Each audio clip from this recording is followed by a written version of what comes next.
Graça e paz a todos, amém? Bom estar aqui com vocês também, sempre é uma alegria a gente rever, né, os amigos e ver também alguns rostinhos novos que estão aqui nesta noite. Que bom que você veio aqui, que bom que a chuva não te impediu, que a preguiça não impediu, né? Que outras coisas não impediram você de estar aqui nessa noite, porque outro dia eu estava pensando como é bom nós estarmos aqui juntos, né? E às vezes parece que é uma coisa que a gente faz meio que no automático.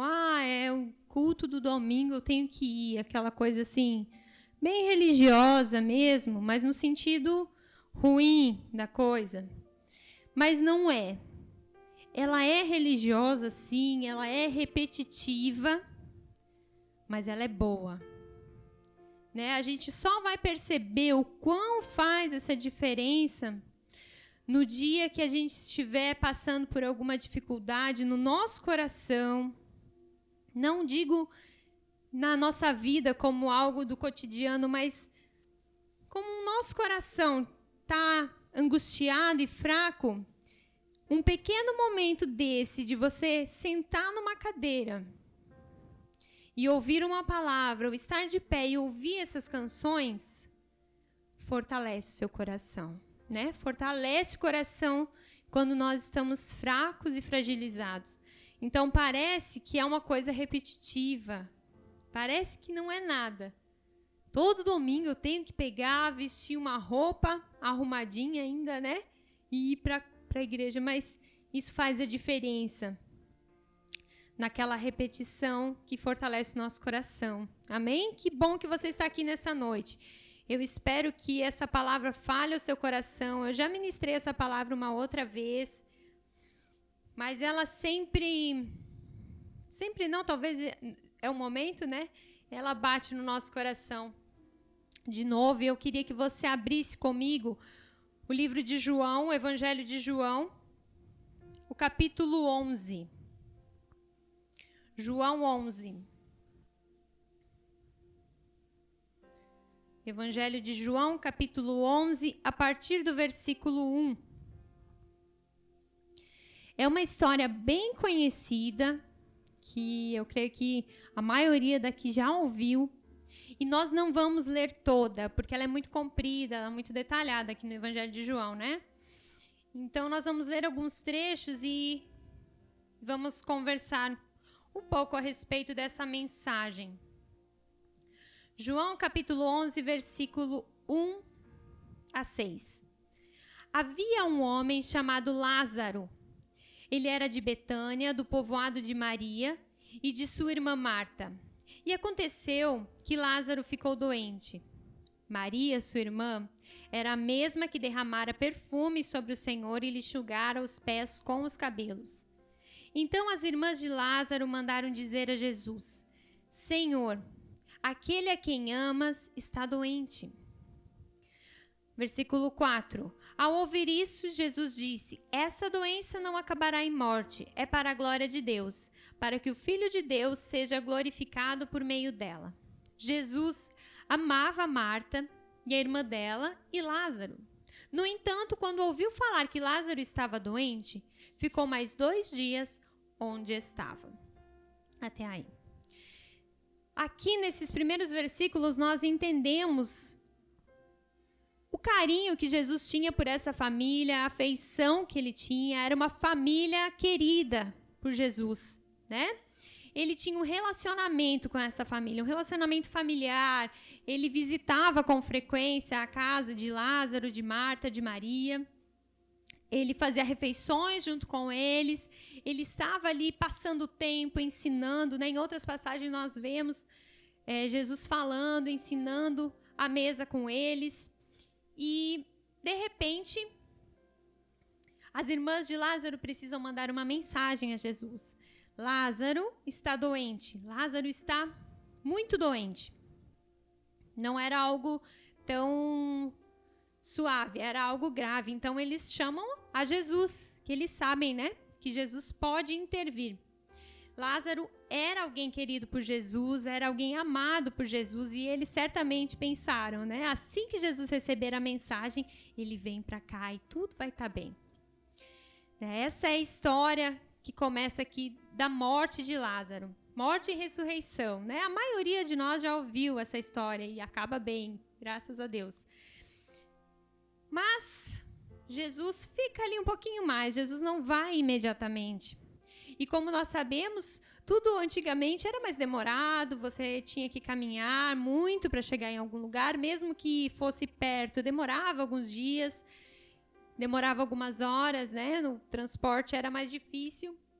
E quando Jesus chega, Lázaro já está morto. Está todo mundo de luto, triste, porque Jesus demorou para chegar e o corpo de Lázaro já havia sido sepultado, inclusive.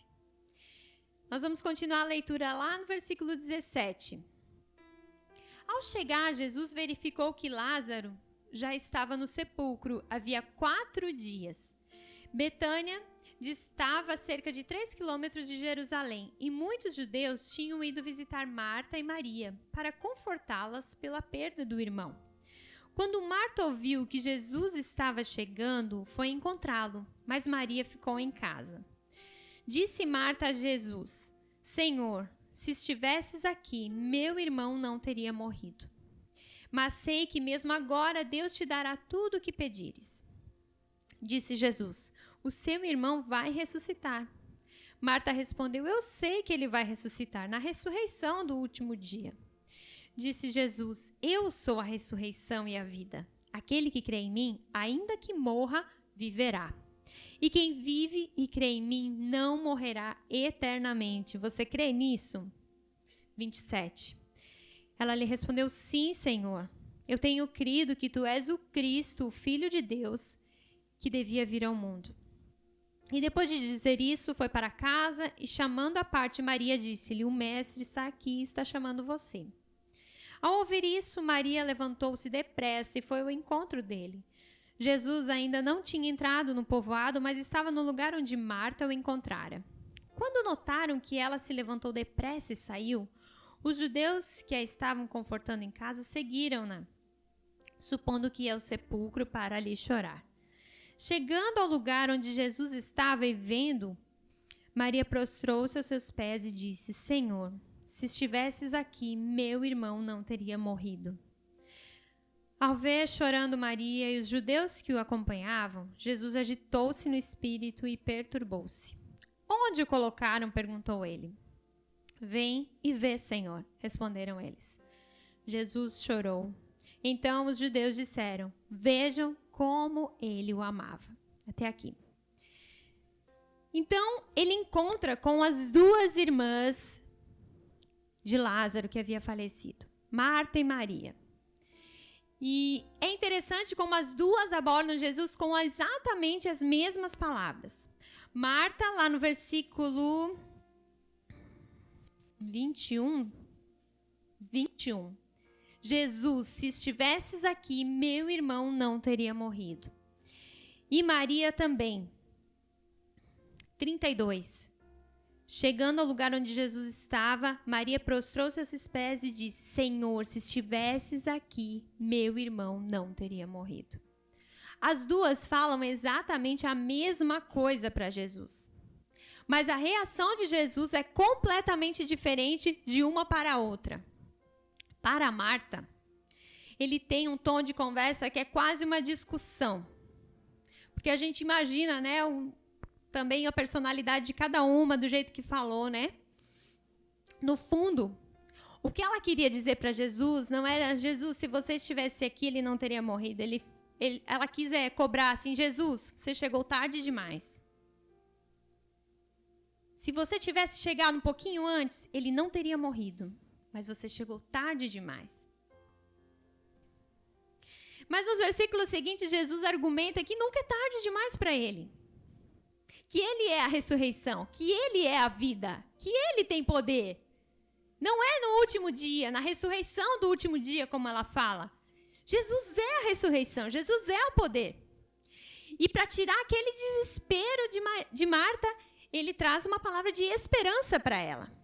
Ela está cobrando, ela está quase que como a gente fala assim, Deus está me devendo uma coisa, ele tem que me socorrer. Ele tem que chegar aqui a tempo.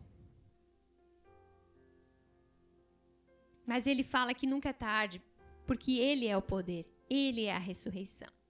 E com Maria, ela fala a mesma coisa. Oh, Jesus, se você estivesse aqui, ele não teria morrido. Mas Jesus não fala uma palavra para Maria. Muito pelo contrário. Ela vê o sofrimento, o lamento dela e também chora com Maria. Ele se sente incomodado, ele se sente perturbado com aquilo que está acontecendo. E pergunta, né, onde colocaram? E foi até o sepulcro, então. Nós temos que lembrar que isso não é uma história, uma mera história, né? Como um autor bem articulado planeja uma narrativa. Mas que os evangelhos são relatos do que de fato aconteceu na época. Os evangelhos, eles não foram inventados, mas eles foram escritos com os punhos daqueles que viram os fatos acontecerem. O evangelho é a verdade daqueles que viram os fatos. E aqui João nos traz uma característica muito importante de Jesus.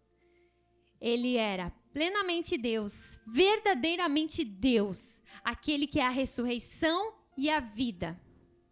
E também plenamente homem, vulnerável e que sofre ali com Maria. São duas características que João destaca aqui nesse diálogo de Marta e Maria. Para Marta, ele é Deus, ele é a ressurreição, ele é o poder, ele é aquele que não tarda, mas ele pode fazer a hora que ele quiser. Ele é o poder, ele é o Deus encarnado, Jesus Cristo, o Deus encarnado que desceu à terra. Mas no instante seguinte, ele chora ao ver o sofrimento de Maria. É a divindade se vestindo de vulnerabilidade. E ele se entrega no choro, na vulnerabilidade humana. Jesus, mesmo sendo Deus, também era homem. Apesar de ele ser Deus, ele era plenamente humano. Jesus, ele encontra essas duas mulheres na mesma situação, no mesmo cenário, passando pelas mesmas dificuldades, mas com necessidades no seu coração diferentes. E como é importante, porque Deus conhece o coração, né? Às vezes a gente avalia com os nossos olhos, mas Deus não se engana, ele vê o coração, ele sabe o que nós precisamos. Ele conhece o íntimo dos nossos pensamentos, dos nossos desejos, as intenções do nosso coração. E naquele momento ele discerne diferente aquilo que Marta e Maria precisam. São necessidades diferentes. Tim Keller, no seu livro, ele chama o ministério de Marta de ministério da verdade. Jesus pega Marta e dá um chacoalhão, assim, quando a gente pega alguém, olha assim, acorda, eu sou Deus. Acorda. Entende? Eu sou a ressurreição. Eu sou Deus. Não se desespere, eu tô aqui. Eu tô aqui. E para Maria, ele chama de ministério de lágrimas. Era disso que ela precisava naquele momento. Ela precisava ser consolada. Ela não precisava de um chamão assim, acorda, eu sou Deus. Ela só precisava ser consolada. Porque Deus conhece a necessidade de cada um delas. Porque Deus conhece o quanto Marta estava cobrando o milagre de Jesus e o quanto Maria estava desabafando seu coração triste. Que muitas vezes nós passamos, né? Por situações em que nós cobramos, em que nós achamos que Deus tem essa dívida de resolver todas as coisas. E outras vezes a gente só quer desabafar. A gente só quer tá dando tudo errado. E chora, e se lamenta. Tish Warren, no seu livro Oração da Noite, ela conta como uma pastora anglicana, ela sendo uma pastora anglicana, foi sustentada num momento difícil da vida apenas com orações de um litúrgico que eles tinham, que eles seguem. E nesse livro tem várias histórias em que ela vai explicando os contextos. E tem uma história de uma amiga dela e do seu pastor que conta assim: a amiga dela, a Julie, e o pastor dela, Hunter, que era o casal, né, precisavam fazer uma cirurgia no filho pequeno deles. E como todo pai, né, de ver o seu filho ter que passar por um procedimento tão perigoso como esse, ficou ansioso, né? E eles perceberam que nos momentos mais vulneráveis e humanos das nossas vidas, aí as doutrinas são inevitáveis. Quando tudo se desmancha do ar, quando nós perdemos o chão, todos nós, sendo ateus ou monges, sendo descrentes ou crentes, nós recuamos para aquilo que nós cremos sobre o medo, sobre nós mesmos e sobre Deus. Aí nós começamos a colocar na balança e ver aquilo que nós realmente cremos. E o filho deles estava naquela situação. E antes dele ir para a cirurgia, Julie olha para o seu marido e fala assim: nós precisamos decidir agora se Deus é bom ou não. Porque se nós formos decidir depois da cirurgia, depois do resultado da cirurgia, Deus sempre vai estar no banco dos réus. Nós sempre vamos analisar pelas circunstâncias. Tempos antes, o próprio pastor tinha pregado uma palavra que dizia que nós não deveríamos confiar que Deus vai impedir que coisas ruins aconteçam conosco. E a autora do livro, a Tish, pensou: se nós não podemos esperar que Deus vai impedir que coisas ruins nos aconteçam, como podemos confiar nele? Mas a questão é que se a história da nossa breve vida e os nossos sentimentos determinarem o caráter de Deus, ele vai ser uma hora um médico e outra hora um monstro. Os acontecimentos que nós vimos na nossa breve vida não podem determinar o caráter de Deus. Ele é muito maior. Ele é muito mais sólido, muito mais firme. Nós não podemos equilibrar essa vulnerabilidade humana e a confiabilidade em Deus ao mesmo tempo, a não ser que a gente saiba de um sinal certo que Deus nos ama. Se nós sabemos que Deus nos ama, nós conseguimos equilibrar essa vulnerabilidade e essa confiança em Deus. Mas a verdade é que nós não conseguimos ver esse sinal na nossa breve vida, na nossa vida tão pequena e limitada, nas circunstâncias das nossas vidas. Nós não conseguimos confiar plenamente apenas vendo pelo aquilo que Ele faz nas nossas vidas ou no mundo que nós vemos. Mas o cristianismo nos dá essa história real. Lembra que eu falei? Isso aqui não é uma história inventada, não é uma narrativa bem articulada. Que né? Porque é pelo Espírito Santo. Mas o fundamento aqui são de coisas verdadeiras, aquilo que eles viram. E o cristianismo nos dá essa história real. Quando Julie sentou naquela sala de espera, ela conta assim: que antes dos médicos cortarem a pele do seu filho, ela se comprometeu com a decisão de que poderia confiar em Deus, independente do resultado. Ela decidiu confiar em Deus, que não garante que coisas ruins aconteçam. Mas eu vou confiar mesmo assim, independente do resultado. Mas a verdade é que nós não confiamos em algo cego. Nós não estamos dando um pulo no escuro quando nós tomamos essa decisão. Essa mulher, ela conhecia a palavra de Deus. Ela era esposa do pastor da congregação. Ela não estava dando um passo no escuro. Seja o que Deus quiser, simplesmente. Ela estava crendo naquilo que ela tinha visto como sinal do amor de Deus. Ela olhava para as evidências, não para a sua vida, não para os desastres do mundo, não para aquilo que a gente vê de ruim ou de bom no mundo, mas numa história muito mais firme, que ancora a nossa decisão sobre Deus ser confiável. Deus misteriosamente não tira a nossa vulnerabilidade, mas Ele resolve entrar nessa vulnerabilidade. Mesmo sendo Deus, Ele resolve ser homem. Mesmo tendo toda a glória e poder, Ele entra na vulnerabilidade humana. Quando a gente pensa que Deus está tão elevado, tão longe, sim, Ele está. Ele toca as estrelas, Ele criou cada uma dessas coisas. Nós somos todos criaturas das mãos dele, nós somos pequenos e limitados. Ele está grande, Ele está no alto, elevado, mas Ele também se abaixa para tocar as nossas vidas. Através de Jesus, Ele se envolve com a nossa dor. E todos nós precisamos de um ministério da verdade.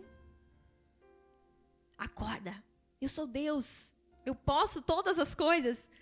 Quando Ele chama Jó, onde você estava quando eu formei os planetas? Eu formei as estrelas, eu medi com a palma da minha mão os mares.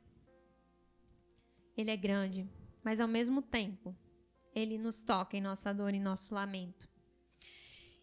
Então, nós também precisamos, muitas vezes, desse ministério de lágrimas para nos consolar, porque nem tudo vai dar certo. Deus nunca nos prometeu que Ele faria todas as coisas darem certo, mas que Ele faria todas as coisas cooperarem para o nosso bem. E por mais que nós pensamos que tem coisas que não fizeram essa diferença toda para o nosso bem, ou a gente não entende, na verdade, como que aquilo cooperou para o nosso bem. Mas Ele entende. E o plano dele é muito maior. Quando nós entendemos que a nossa vida é um cisco na vida eterna de Deus, naquilo que Ele sempre foi e era desde a eternidade. Nós participamos da história dele, mas a história dele é muito maior. O que nos deveria causar uma alegria muito grande não é o fato dele ter ressuscitado Lázaro ou chorado por Lázaro. Já pensou? Nós vivendo esse convívio tão próximo de Jesus, a ponto de Jesus chorar pelas nossas vidas. Demonstrar esse amor. Às vezes nós enxergamos isso, nesses relatos. João também toma para si aquilo que ele entende que Jesus faz com ele. Eu sou aquele amado de Jesus. Lázaro também provavelmente se sentia amado por Jesus, a sua família. Quão bom deve ter sido esse convívio com eles. Mas aquilo que nos deve trazer alegria é saber que nós somos amados de Jesus. Que Ele morreu não só por Lázaro, mas por cada um de nós. Por cada um de nós. Nós precisamos lembrar e notar o quanto Jesus nos ama. O quanto Deus nos ama. E muitas vezes Ele vai nos pegar pelo ombro e nos chacoalhar e trazer a realidade. Eu sou a ressurreição. Eu sou o poder. Calma, não se desespera. A palavra de Deus volta e meia nos chama, não andeis ansiosos por coisa alguma. Mas vamos crer que Ele nos ama. Não crer nas evidências das nossas vidas. Não crer nas circunstâncias. Vamos decidir crer pela evidência que o Evangelho nos traz. O Evangelho nos traz a evidência de um Deus que se fez homem e morreu para nos salvar. É essa a evidência que nós precisamos. Não é uma fábula, não é uma historinha, é a verdade. As pessoas viram, Lázaro vivenciou com Jesus. Marta e Maria viram não só Jesus sentado na sua sala, falando com eles, mas viu ressuscitar a Lázaro. Viu o poder. Quantas pessoas não viram Jesus curar, Jesus levantar aquele que estava manco, tirar a cegueira do que estava cego? Vocês acham que Marta e Maria também não tinham visto? Tinham, eles sabiam. Às vezes nós precisamos lembrar: eu sou Deus, estou contigo, eu sou Deus. Precisamos do ministério da verdade, lembrar da sua palavra, lembrar dessa evidência. E quando as circunstâncias da nossa vida não estiverem favoráveis, nós podemos chorar com Ele também.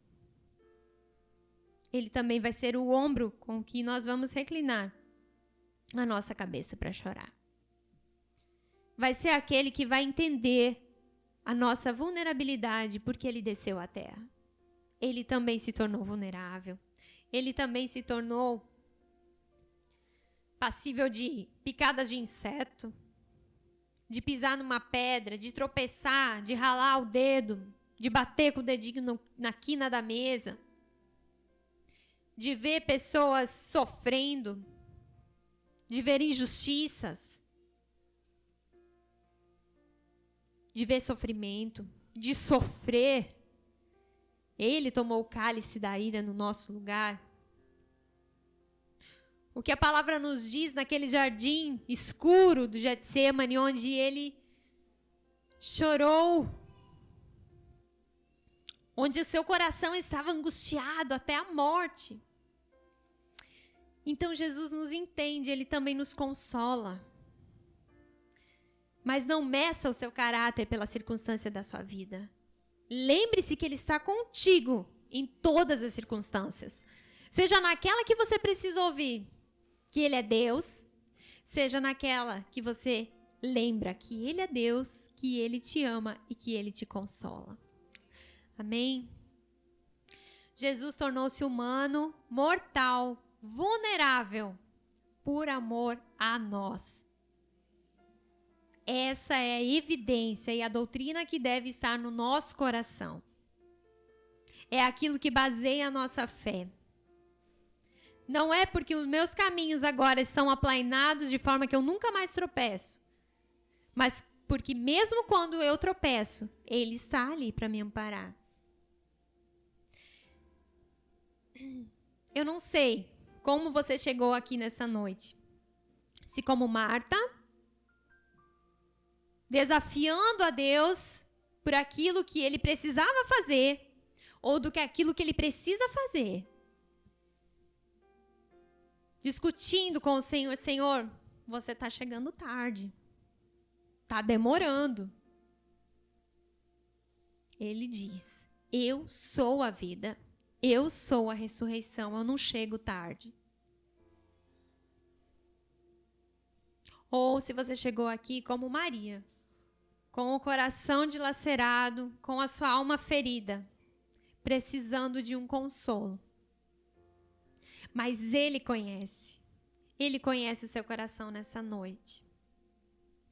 E por isso você pode confiar nesse Deus, mesmo que Ele não prometa que coisas ruins aconteçam conosco. Amém? Vamos ficar de pé.